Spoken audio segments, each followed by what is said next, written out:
Well, hello everybody. It is October 6th, 2025, and down from the old background, I am looking at No More Tears. I do not have a No More Tears shirt. This is the closest you're going to get because I sure as hell don't have an Osmosis shirt. So we got the Ultimate Sin shirt on. Just got this hat in the mail today, so very happy about this. The book Last Rites. I'll definitely do a review of that after I read it. That comes out tomorrow, and I believe the documentary that's going to be on Paramount Plus comes out tomorrow as well. So we'll talk about those things as well. But I wanted to do this album, and the reason being is this is, to a lot of people, I'm definitely one of them. No More Tears is the end of an era for Ozzy. It's the end of the Bob Daisley era for sure. And again, even though Bob didn't play on this one on Ultimate Sin, he does write the album. Now, the reverse happens when we get to No More Tears. He doesn't write anything on No More Tears, but he plays on the whole album. But it is, for a lot of people, it is the end of an era. It's the end of the great Ozzy albums. It's the end of the Bob Daisley era. And I agree. I agree. Now, I do think that Scream is a really, really good album. And it took me a while. I always thought it was the better of the post No More Tears albums, but I really, over the past year or so, have come to appreciate Scream a lot more than I had in the past. So, but this is the original one. I got this in '91. This is the U.S. version with the I don't care. I don't care what you can attack me all you want in the comments. The clown show, Mike Inez on it. I can't stand that guy. It's not even a matter of it's not Bob Daisley. I just don't like nothing about Michael Inez. I saw this tour. He didn't impress me. And the fact that with musical inspiration by Michael Inez, Sharon just pulling that same crap that she pulled with with No Rest for the Wicked, completely taking Bob out of the equation. Get out of here, please. Of course, I have the CD as well. Got them both. I got the CD first. This is the one I got the day it was released. Actually, this is not because I sold that a long time ago, but this is that version. This is the original version. I got the CD first, and then I went to good old Hip Cat Records and got the album because Rolling Stones Records, I don't think had the album. I think this is where they were. It was getting more and more difficult to find Ozzy albums where they were really pushing CDs. So this is a time where a lot of these albums, and it would make sense because, like Fear of the Dark, I got on CD. This is Painkiller is on CD. I'm thinking back to, yeah, this was really kind of the cutoff. 90 to 91 is kind of the cutoff where kind of gets difficult to find vinyl. But at any rate, I did go to good old Hip Cat Records and I got that. So I do have the original. And I do think this is the last great Ozzy album, kind of until Scream. I'd put Scream in the category of a great album. There's only a couple songs on that one I don't like. God, I don't even remember if I did a video for Scream or not. If I did, watch it. If not, it will be in the future. But Ozzy is, as far as where people think Ozzy peaked, it's all over the place. There are a whole bunch of people who say this was it. This was it, and then it's kind of spotty from here on out. There are a lot of people who say, once they heard Ultimate Sin, this is Ozzy doing glam metal. Forget about it, I'm done. Some people came back for No Rest for the Wicked. I know a ton of people who, that was it. After Bark at the Moon, they were done. They heard this. I think Shot in the Dark was the lead-off single off of Ultimate Sin. It was either that or the title track, and they heard it and said, "Nope, my Ozzy is done." So people are all over the place as to kind of where their Ozzy era ended. And then I'm sure there are people that just say, hey, he was consistently great all the way through. I wish now, and especially now that we lost him, I really, God, I don't know if I could ever really like Osmosis. That album I think is just terrible. And yes, I heard the alternate album and blah, blah, blah, and there's a blah, blah, blah. None of it really did anything for me. But I'm going to keep trying. Down to Earth I almost got to catch me on the right day for Down to Earth. Black Rain is very front heavy, and then it goes downhill in the last two. Ordinary Man, I think, is okay. Patient Number 9, it's going to take a while. I want to get to the point where I at least enjoy every Ozzy album. We'll see if we get there. I mean, then you go into Black Sabbath 13. Will I ever enjoy that one? So, but at any rate, we're here to talk about No More Tears. For me, this is the end of the great Ozzy, the perfect Ozzy, where no song is bad enough to say it stinks except for one. There is one on this album I have hated from the second I heard it. And I don't care what you say in the comments. I hate this song. Beyond that, everything else is at least good up until this point, in my opinion. So, all right, let's go through. Let's rank this. We'll talk a little bit more. We'll talk about the players on this album, that absolute clown show, Mike Inez, and then the rest of the real musicians. Okay, so starting right off the bat, Mr. Tinker Train, 5. It's one of the songs, and I hate using this term because, being a product of the 70s and 80s, and I guess 90s, it's just all this kind of crybaby stuff I don't really buy into. But yeah, I gotta say Mr. Tinker Train, while it is a 5 because it is an unbelievably good song, I wish the subject matter was different. I don't think this one aged well. Not going to say it offended me. I'm not going to say I'm upset. Not going to say they should have changed the lyrics and re-recorded the song. Not going to say any of that stuff by any means. But, yeah, and probably because I'm a dad of 2 girls, it really... even back then I was like, why? I get why Ozzy is making a song, about this. He was kind of doing it. There was a lot of, you remember? I mean, this is kind of not too far off from Runaway Train with was it Soul Asylum and stuff, where they were talking about kids who run away and are molested and are going, it was an awareness of what was happening to children, because it was really kind of taboo before that. So Ozzy, this wasn't just writing about a pervert. It was really saying, hey, these things are out there. These kids are going through these things. We have to make sure we protect our children. So I get it.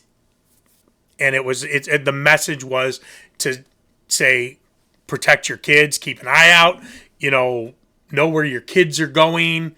But again, as a dad of 2 girls, it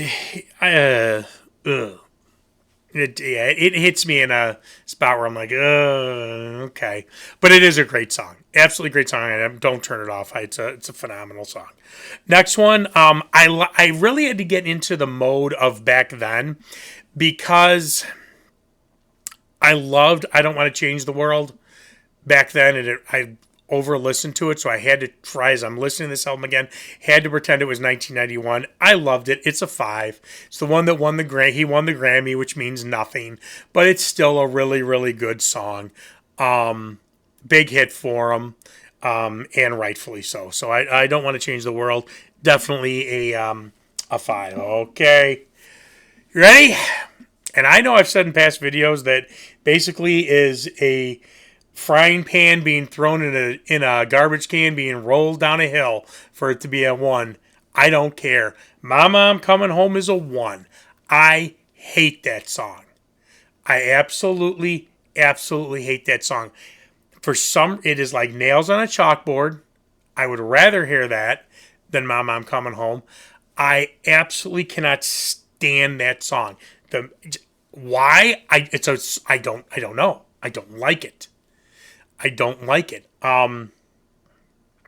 Yes, I'm sure part of it is that it's a love song to Sharon, and as you've seen in my videos, I am no big fan of Sharon, so that's probably a big knock in the park for that. I just don't like it. I hate Mama Coming Home. I will skip over that song. I can tell you, even when he played it at the end concert, I flipped. And I was streaming it, so I turned it off. And I have not heard that song in its entirety in at least 20 years. I'm not just saying that. Possibly longer. I absolutely hate Mom, I'm Coming Home. 1. Say what you want in the comments. I don't care. Next one, Desire. One of my favorite songs off the album. 5. One thing I like about this album is a lot of them have straightforward rockers, and Desire is one of them. It is a deep track. He did play it live, and I absolutely loved it. Great, great, great song. It is a 5. The next one's the title track, No More Tears. That we had inspiration from Michael Inez. It's a very good song. It's a 4, though. I don't like it as much as I do a lot of the other songs on this album, but it is a really, really good song. Maybe if it didn't have the inspiration of Michael Inez, it would be a 5 and something different. But from, I don't think he even plays on it. I think he did wrote or played the intro or something like that. And I believe Bob Daisley played on it. Probably why it sounds good. So yeah, No More Tears, great song, but a 4. This is my favorite. Was for a while, and Desire was, and then this, and it stays this. SIN is a 5. I love that song. As far as I know, he has not played it live. Could be wrong. Put it in the comments. And it used to be Won't Be Coming Home. That was the demo. I think, but I do like it in its current version better. I love SIN. It is absolutely the deep track off the album, and by far my favorite song on this album. Absolutely phenomenal. A 5. Next one's a 5 too. Written, with, and yes, I know there were other songs written by Lemmy on here. Co-wrote by Lemmy. Hellraiser, absolutely phenomenal. I love the Ozzy version. I am not a fan of the Motorhead version. I remember when I got the Motorhead album, it was on it. I didn't like it. I don't like the one that they're doing with Ozzy and Lemmy. This version is great. SIN, my favorite. Desire and Hellraiser now are probably my fighting for my second favorite on this album. Kind of go into, I don't want to say it's totally front loaded, but kind of go into where we drop off a bit, but I don't know. Time After Time, I think should have been a B-side, because we actually had a couple of good B-sides on this one. Time After Time is a 3. It's okay. I'll listen to it. Won't end it, but I think that it either should have been a B-side or we would have just been good with Road to Nowhere as the ballad. Time After Time's okay. 3. Take it or leave it, no big deal. Zombie Stomp is a 4. I always liked that song. It's fun. It's fast-paced. Kind of doesn't make too much sense, but I like it. The only thing that's annoying about it, and again, I love Bob Daisley, that bass intro is way too long for me. Way. That intro is way too long for me to build up for the song for what it is. But it's good. The next week one, that definitely could have been a throwaway track, and I believe this is for Aston Villa. The team AVH is a 2. It's one I skip. It definitely, when we get to the two B-sides, I would have rather had the B-sides on there than take Mom, I'm Coming Home, throw it right in the garbage. You could have replaced Mom, I'm Coming Home and AVH with the two B-sides. AVH is filler track, nothing special about it. Never really, I don't believe ever played live. never really acknowledged. It's a 2. And then he does end strong with Road to Nowhere. It's a 5. I love that song. I think it's a great ballad, great end to the album. Really powerful. I do like the video. Ozzy sounds so good on this song. There's a lot of hate for this song, but I don't get it. I think Road to Nowhere is absolutely phenomenal. So you average them all up, and it's a solid 4. So 4 out of 5. That's I only go to 5s, and that makes sense for this album. It is absolutely a solid 4 for me. Just for fun, I did do the last 2, and I'm trying to see the order I did them in. Don't Blame Me and A Party with the Animals. Don't Blame Me is a 5. I love that song. I definitely caked that Mama, I'm Coming Home and put it in the shredder where it belongs. Put Don't Blame Me in there. And then Party with the Animals would be a 3 again. I'm not putting them in the average because they aren't part of the album. But Party with the Animals is a good, fun song. But I really like Don't Blame Me. And the album was supposed to be called Don't Blame Me. And then I believe they switched producers. And Whole World's Falling Down, which ends up as a B-side on Osmosis, which is actually makes sense because it comes from this era. And it's better than anything on Osmosis with the exception of Perry Mason. So it makes sense that Whole World's Falling Down and Amy, which is a better song than anything besides Perry Mason on Osmosis. But I think Amy was written later. But I think that Don't Blame Me, Party with the Animals, and Whole World's Falling Down were part of what this album originally was going to be, and it wasn't hit heavy. Because Ozzy really, he said in the past, in an interview, he wanted every song, which didn't happen, but came close to a lot of songs being hits, he wanted every song on the album to be a hit.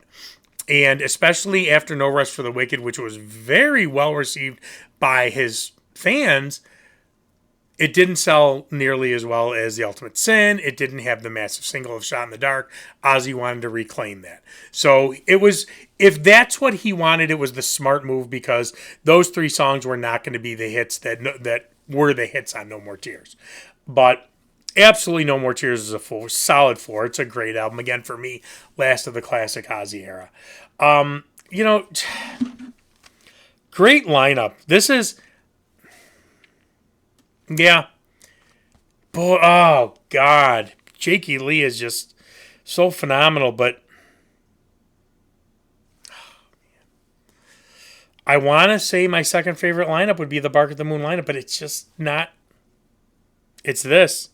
This lineup I absolutely think is awesome. Of Ozzy, Zach, Randy Castillo. We got to talk about him in a second.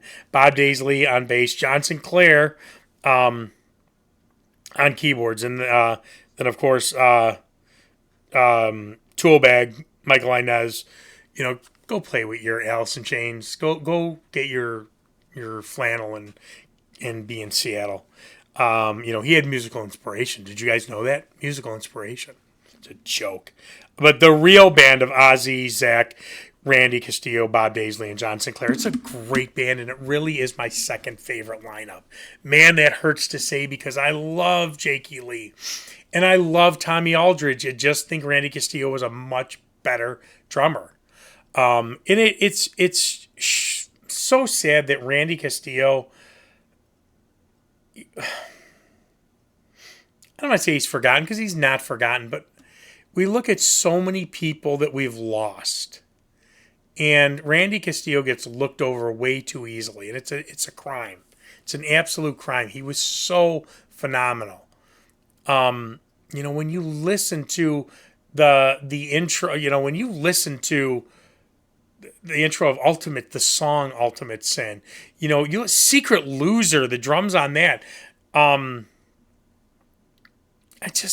This album, take your pick on the song. Randy was he was just in. First of all, he was a nut, which was great, but he was such a good drummer, and he just never gets mentioned, and it's a crime. It is an absolute crime. Randy Castillo. When I do listen to this album, Randy Castillo, I do think of you. Absolutely, brother. Absolutely, man. Heart and soul. Absolute heart and soul. This one, you can go go away. We'll just be nice and say go away. Got it. Yeah, and that's the thing. It's not because I have nothing against Phil Soussan. Absolutely nothing against the man. Just Michael. Here's what I think bothers the hell out of me about Michael Inez. Okay, you take Rudy Sarzo and Tommy Aldridge, for that fact, two class acts. Okay, first off, Rudy Sarzo can play rings around Michael Inez, but two class acts who always said we had nothing to do with Diary of a Madman. And even if it was up to Sharon, I'm going to try to be better out of Ozzy's memory. I'm going to try. I can't promise anything, but I will try. Ozzy! That's what I was meant to do, not Sharon. Anyway, I'm going to try. I'm not going to make promises because I won't be able to keep them, but I'm going to try. When you look at these two phenomenal musicians who are nothing but class acts, they have repeatedly said we've had nothing to do with Diary of a Madman or Blizzard of Oz. That was all Bob and Lee. This tool shed, this clown,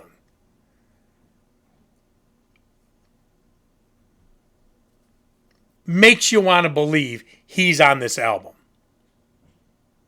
Okay? No. Go play with Alice in Chains. Get your Starbucks. You drink Starbucks, so I'm being a hypocrite, but you know where I'm getting at with the Seattle thing. Go sit there and think about how things are really difficult and how to deal with things in Seattle with my grunge. Yeah, go. I don't like this guy. I just don't.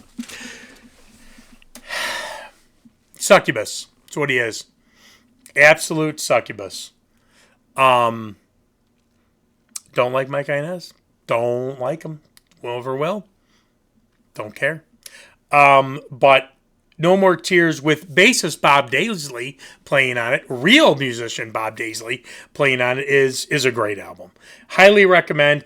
This is the album, if somebody was not into heavy metal at all, like not into metal at all, no, I would not say start with Blizzard of Oz.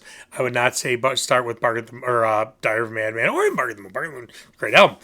This is the album I would say to start with. If you're going to ease somebody, and if you're going to take a Taylor Swift fan and you're going to say, here, let's see if you like Ozzy, odds are they're not going to like Diary of a Madman.